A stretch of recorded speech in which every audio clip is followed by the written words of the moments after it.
I fell in love with the craft over 50 years ago, and the feelings never faded.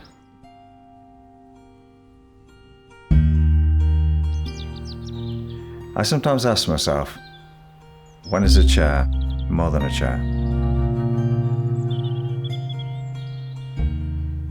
I'd say when it carries in its joints and craftsmanship the passion and dedication of many generations of chairmakers.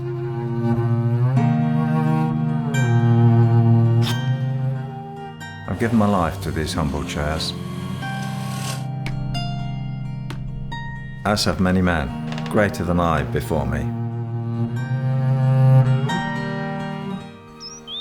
This is our story, the maker's story.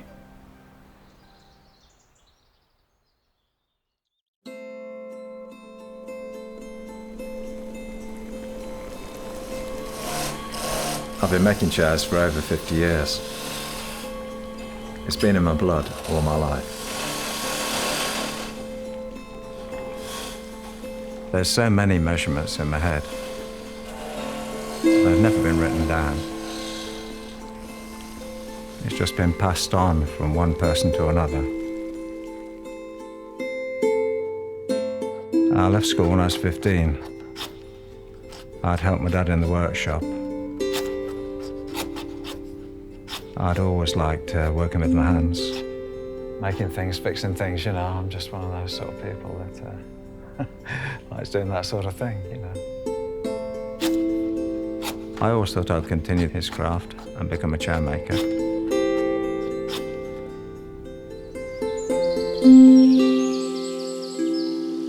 We used to hire a pickup truck and go and get the ash out of the woodland. The person that owned the wood would have marked the trees which he wanted taken out. We'd just saw those down, cut them to length and put them on the truck and bring them back home. If I'm using ash, you start with it in the round, small trees. Then you cut the logs down to size so that it's manageable to get onto the saw bench.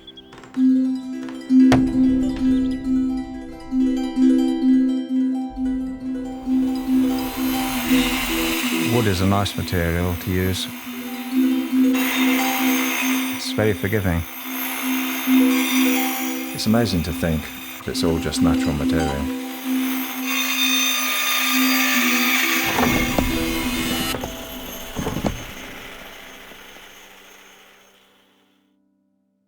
Before the Industrial Revolution, then all production was craft production, so everything was handmade.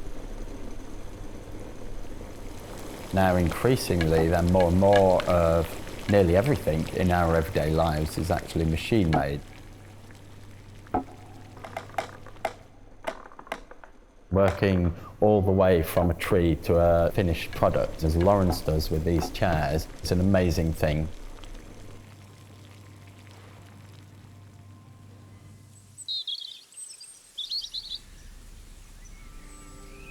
I've always thought the relationship between a craftsman and his materials is an intimate one. I source a lot of the materials I work with myself. To make the chair seats, I harvest rushes from the River Avon. If you've had a nice warm spring, the rushes will be ready to cut in June. You do get to know the river, the depth of the water, where you can walk and where you can't walk. I use a large splashing hook and cut them low in the water so you get the longest length. I drag them out onto the bank and tie them up and bring them back home to dry in the sheds.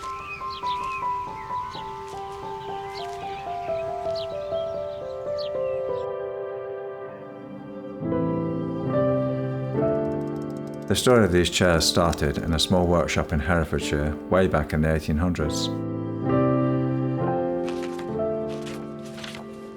The story of my family's connection to these chairs is a long history. Philip Glissett was one of a few chair makers that had inherited his craft through generations.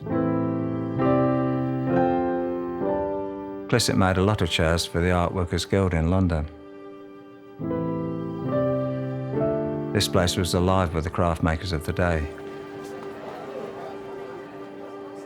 The Art Workers Guild were a collection of artists, architects, craftspeople who recognised over 100 years ago the qualities of traditional crafts and trades. It's wonderful to talk about these chairs in this place because this is the most incredible collection of this type of ladderback chairs. Seeing how long these chairs have lasted here, it fills me with pride.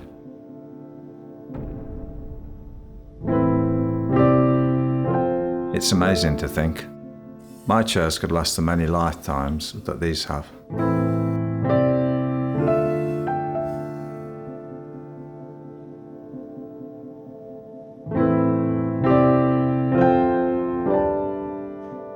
An architect designer from London, Ernest Jimson, saw the chairs and went to visit Clisset. Basically apprenticed himself to Clisset to learn how to make chairs. Jimson used to get his timber from a local family-run sawmill.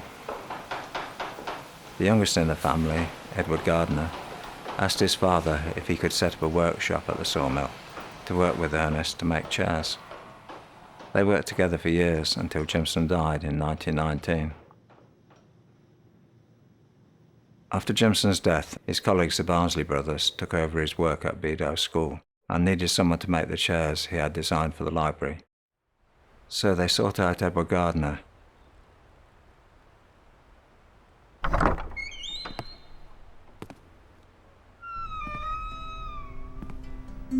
I think Bedales Library is one of the most amazing buildings I've ever seen.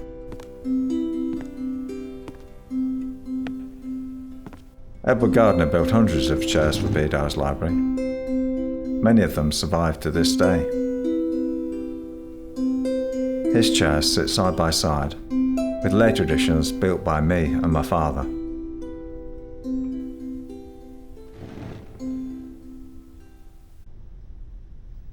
It's an interesting story how my dad got into chair making.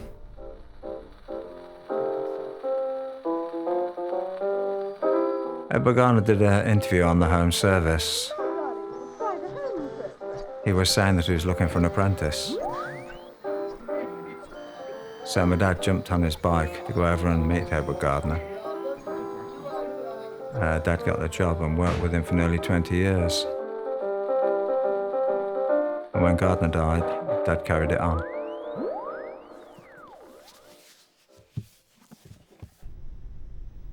Lawrence is in an amazing position where he's had this skill passed down from Clisset, Jimson, Gardner, Neville and on to Lawrence, and that's an amazing lineage.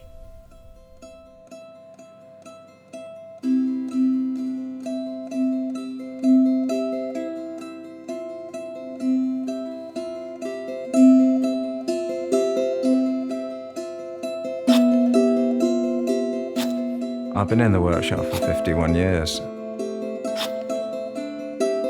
It's interesting to see over the years how things change.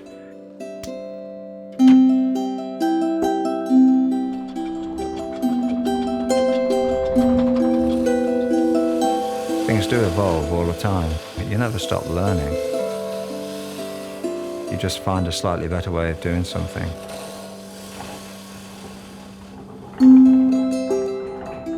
I've always hoped this craft would have a life beyond me. Someone to pick up the torch and carry on the trade.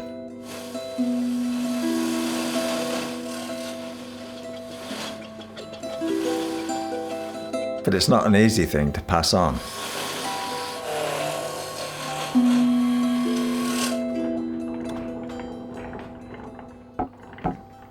The problem is a lack of a method for one craftsperson to pass their skills on to the next generation. That's the situation that we have here with Lawrence.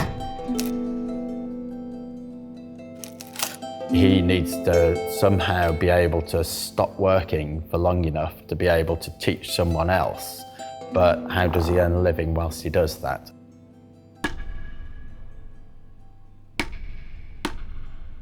This has always been more than just a trade for me. It's who I am.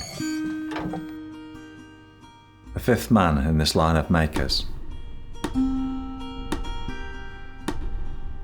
These chairs are some of the strongest reminders I have of me and my father.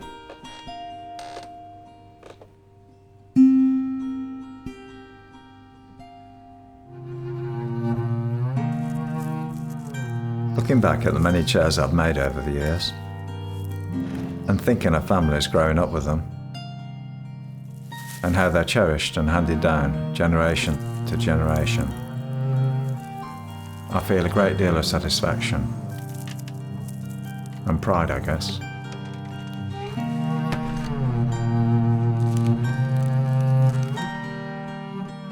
My name's Lawrence Neal, and I'm a chairmaker.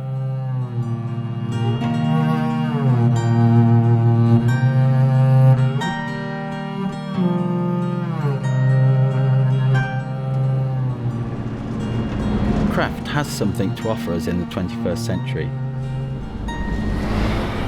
There's something deep within us that craves an escape from our increasingly digitised modern lives. If these skills are lost and the craftspeople like Lawrence's knowledge isn't passed on, we'll be losing part of our heritage.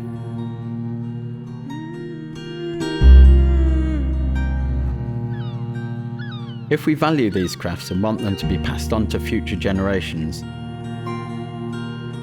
then we will have to make conscious decisions to make that happen.